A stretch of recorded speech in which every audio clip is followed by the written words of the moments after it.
लहानपणापासूनच मी एका अत्यंत भयंकर गोष्टीशी संघर्ष केला आहे आणि त्याचं नाव आहे प्रोकास्टिनेशन.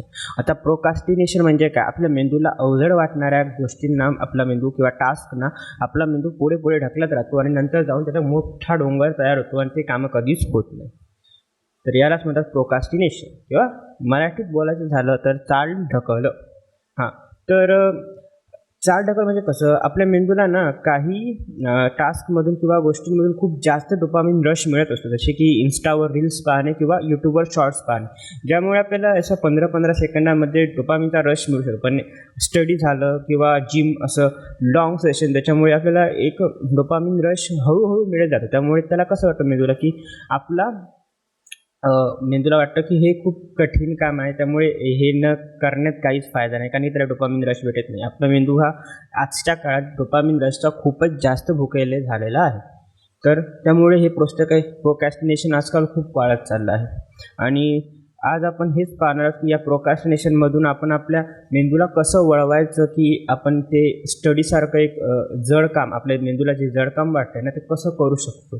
तर आज आपण तेच पाहणार आहोत. पण आजचा व्हिडिओ स्टार्ट करण्याआधी तुम्हाला एक नक्की मी रिमाइंडर करून देईन की तुम्ही चॅनलला नक्कीच सबस्क्राईब करा आणि लाईक पण करू शकता व्हिडिओ. थँक्यू. आणि पुढचा व्हिडिओ आपण सुरू करू. तर स्टेप नंबर 1, आपल्याला आपला मेंदू कसा काम करतो ते आधी समजून घ्यायचं आहे.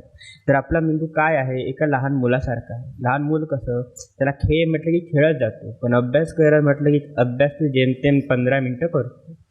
कारण की त्याला खेळण्यातून जास्त डोपामिन रश भेटतं, पण अभ्यासातून तसं भेटत नाही. तसंच आपल्या मेंदूचं आहे. त्याला तुम्ही सांगितलं ना, खेळ, रील्स बघ, टिकटॉक बघ, तो करत राहील, तासन तास करत राहील. पण अभ्यास कर म्हटलं तो अर्ध्या तासातच दमून जाईल, कारण त्याचं कॉन्सन्ट्रेशन पॉवर 15-30 सेकंदापेक्षा जास्त नाहीच आहे. त्याकरता तुम्हाला ती कॉन्सन्ट्रेशनची पॉवर वाढवावी लागेल किंवा ड्युरेशन वाढवावं लागेल. ते कसं करावं आपण ते पुढच्या काळात पाहूच, पण तोपर्यंत आपण ह्या व्हिडिओच्या टॉपिकवर लक्ष देऊ.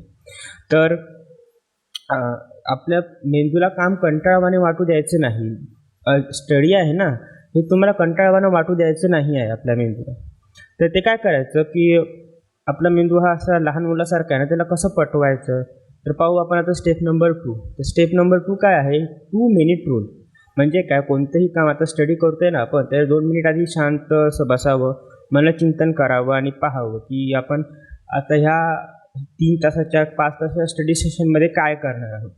तर एक फ्रेमवर्क आपल्या मेंदूमध्ये तयार करून घ्यायचं, बाबा हे एवढे टॉपिक वाचायचे आहेत आपण, आणि एवढं केल्यावर आपलं स्टडी सेशन संपून जाईल. आपल्याला काय जास्त करायचं नाही आहे. त्यामुळे आपल्या मेंदूला म्हणेल, हां बाबा एवढं करायचं आहे, होऊन जाईल, करून टाकू आपण कॉन्सन्ट्रेशन. हां, हे झालं एक स्टेप 2, 2 मिनिट रूल. आता तिसरी स्टेप काय आहे? कामाचं विभाजन करणे. आता तुम्ही नॉनस्टॉप 5 तास 3 तास कधीच अभ्यास करू शकणार नाही. तुमचा कॉन्सन्ट्रेशन पॉवर असा इथून असा खालीच जाणार आहे, तुम्ही किती प्रयत्न करा. तर ते कसं आपण कॉन्सन्ट्रेशन असं एक स्ट्रेट लाईनमध्ये ठेवू शकतो. तर काय करायचं, एक बऱ्याच टेक्निक्स येतात कामाचे विभाजन करण्याचे, त्यापैकी एक आहे पोमोडोरो.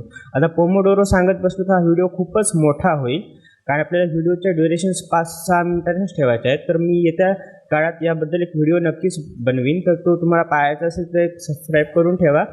आणि जर व्हिडिओ ऑलरेडी आला असेल तुम्हाला डिस्क्रिप्शनमध्ये लिंक भेटून जाईल, तुम्ही हा व्हिडिओ पाहिल्यावर लगेच पाहू शकता.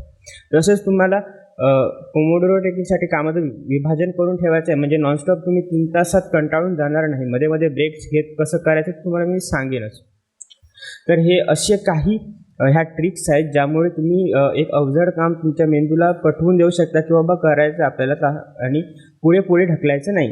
कारण की कसं असतं, परीक्षेचा 1 महिना आधी ना आपल्या मेंदूला फुल कॉन्सन्ट्रेशन असतं, तर बाबा आपल्याला अभ्यास करायचाच आहे, कसं तरी पास व्हायचं आहे. 36% का पडेना, पण पास व्हायचं आहे. पण हे जर आपण 6 महिन्याआधी केलं नसता आणि म्हटलं बाबा आजपासून अभ्यास करून आपल्याला 90% पाडायचं आहे, तर तुमच्याकडून होऊच शकत नाही. कारण की आपल्याला ती सवयच झाली आहे की एकदम टेन्स आणि स्ट्रेसफुल डेजमध्ये अभ्यास करायचा, काठावर पास व्हायचं किंवा जेमतेम 50% मार्क मिळवायचे झालं. हेच आता असं करायचं आहे ना आपल्याला. तर तुम्ही या चॅनलवर आता तुम्हाला खूपच मस्त मस्त व्हिडिओ भेटणार आहेत, तुम्ही पाहू शकता, सबस्क्राईब करून ठेवू शकता. तोपर्यंत थँक्यू, धन्यवाद. भेटू पुढील व्हिडिओमध्ये. थँक्यू.